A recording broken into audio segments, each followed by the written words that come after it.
আমরা বাংলাদেশে আমাদের ছাত্র জীবন থেকে এই সমস্যার সমাধান করার জন্য কথা বলেছি। আমরা সমস্যাকে শনাক্ত করেছি।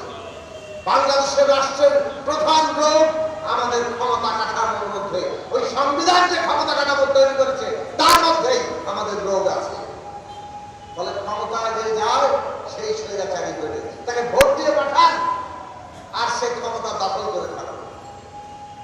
একটা কথা আছে না, যে দল লঙ্কা সে হয় রাবণ, যদিও রাবণের চরিত্র ভিন্নভাবে পাঠ করা যায়।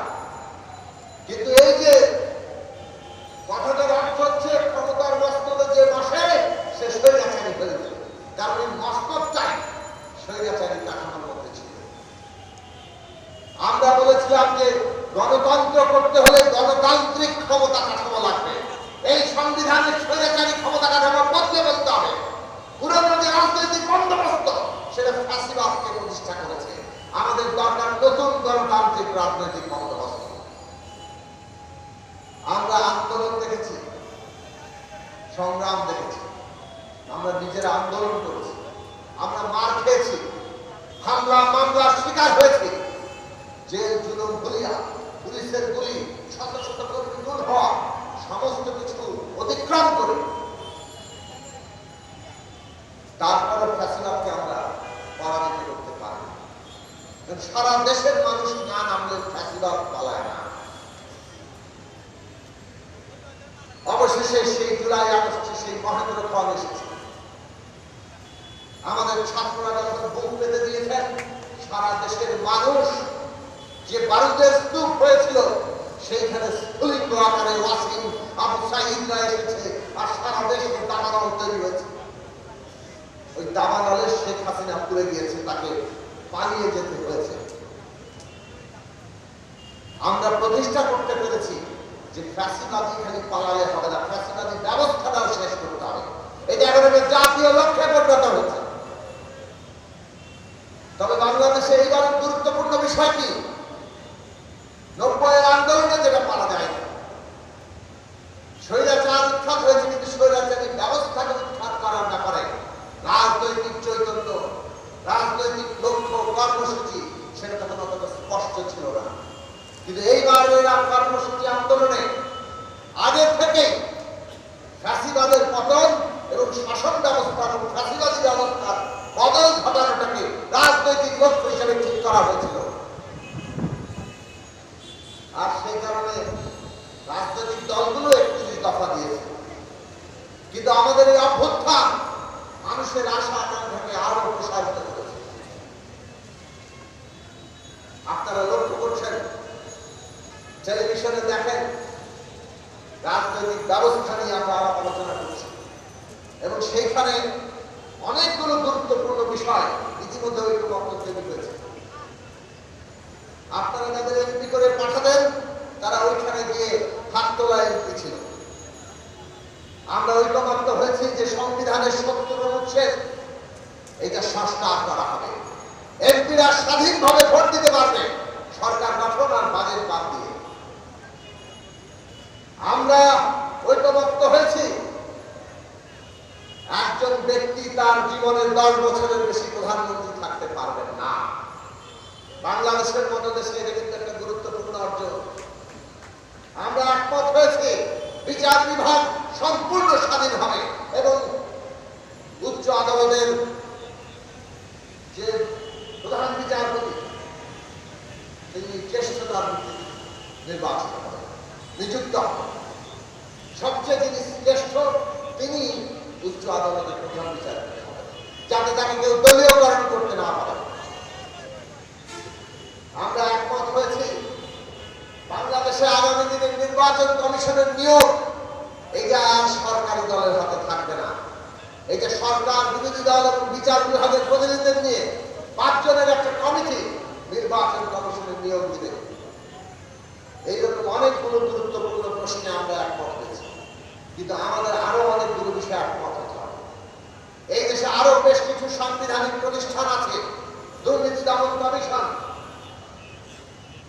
মানবাধিকার কমিশন, পাবলিক সার্ভিস কমিশন, রাষ্ট্রের কর্মকর্তা কর্মচারীদের নিয়োগ দেয়। এই সব প্রতিষ্ঠানে নিয়োগ যদি সরকারের হাতে থাকে তাহলে সব দলীয় গঠন হয়ে পড়ে।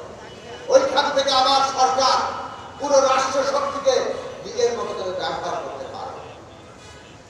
আমরা চাই ওই জায়গাতেও যাতে যা সরকারের হাতে আর না থাকে। সরকার বিরোধী দল এবং বিচার বিভাগের প্রতিনিধিরা এইসব জায়গায় নিয়োগ দেবে। আমরা চাই দেশে দুই কক্ষ সংসদ প্রতিষ্ঠা হোক এবং উচ্চ কক্ষে নিম্ন কক্ষের যে ভোট হবে সেই ভোট প্রাপ্ত ভোটে কেবল আসনের ভিত্তিতে না, ভোট প্রাপ্ত ভোটের ভিত্তিতে উচ্চ কক্ষে প্রতিনিধি ঠিক করা হবে। এইসব কাজ করার অর্থ হচ্ছে ক্ষমতার মধ্যে ভারসাম্য তৈরি হওয়া। এই ক্ষমতার ভারসাম্য তৈরি হলে যে সরকার কিংবা যে জনপ্রতিনিধি আপনি তৈরি করেন না কেন সে আপনার কাছে জবাবদিহি করতে বাধ্য হবে। ওই যে বললাম জনগণ হচ্ছে ক্ষমতার কেন্দ্র, জনগণের কাছেই জবাবদিহি যাতে করতে বাধ্য হয় সেই জন্য এই ক্ষমতার ভারসাম্যটা দরকার। আগেকার ফ্যাসিবাদী বন্দোবস্তে, স্বৈরাচারী বন্দোবস্তে ক্ষমতার কোনো ভারসাম্য ছিল না, যার ফলে কোনো জবাবদিহি ছিল না।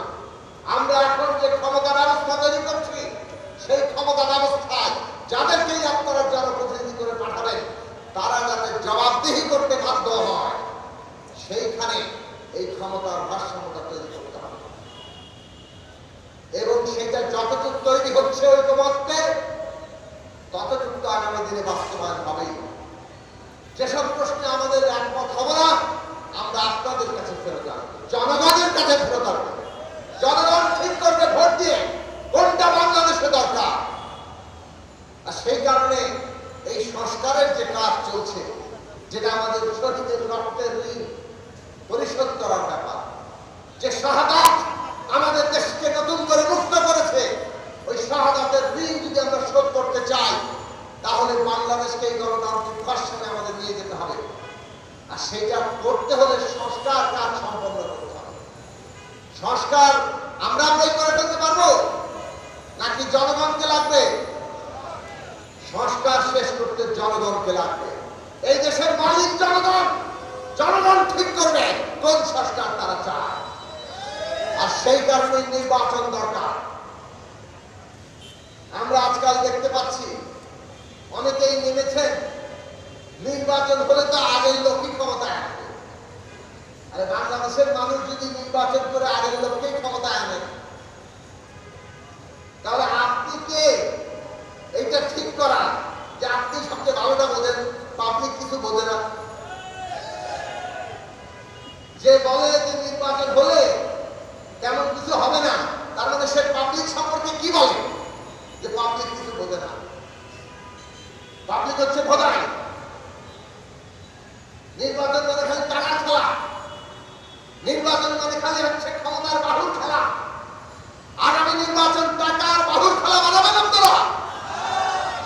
আগামী নির্বাচন টাকার খেলা হবে না। আগামী নির্বাচন পেশি শক্তির খেলা হবে না। আগামী নির্বাচন হবে বাংলাদেশের মানুষের সচেতন রাজনৈতিক অধিকার প্রয়োগের নির্বাচন। মানুষ ভোট দিয়ে তার জনপ্রতিনিধি ঠিক করবে। অতএব যারা বলেন যে নির্বাচন হলে লুটেরা মাফিয়ারাই আসবে, তারা কোন পথে আমাদের নিতে চায়? তারা আসলে নির্বাচনে আমরা জয়লাভ করলে তখন নির্বাচন দিব। আমরা জয়লাভের নিশ্চয়তা না পেলে নির্বাচন দরকার নাই, এইরকম একটা অবস্থা নিতে চান, তাই না? এটা কি ঠিক? আমি জয়লাভ করবো না বলে নির্বাচন ততদিন পর্যন্ত ঠেকে থাকবে? এইটা তো শেখ হাসিনারই ভুল। চিনতে পারছেন না? শেখ হাসিনাও কিন্তু নিজে জিতবে না বলে সুষ্ঠু নির্বাচন দিতে চায় না, নিজে জিতবে না বলে তত্ত্বাবধায়কের অধীনে নির্বাচন দিতে চায় না। এখন আবার অনেকেই তৈরি হয়েছেন, কেউ কেউ সরাসরি বলেন না, নিজের অন্য লোককে দিয়ে বলা। কিছু কিছু দলকে আমরা দেখতে পাচ্ছি নিজের কথাটা অন্যদের দিয়ে বলাচ্ছেন। তারা নির্বাচন পিছাইতে চান, সেই কথা অন্যদেরকে দিয়ে বলা। অথচ বাংলাদেশটা আজকে কোন পর্যায়ে আছে? আমরা একটা ভয়ানক আশঙ্কার মধ্যে আছি। আমাদের দেশের পতিত ফ্যাসিস্টরা নানা ষড়যন্ত্র করছে আর তাদের দেশি বিদেশিরা তাদেরকে সাহায্য করছে। নানাভাবে অস্থিতিশীলতা তৈরি করার চেষ্টা করছে। বাংলাদেশ যদি অস্থিতিশীল হয় তাহলে তাদের লাভ।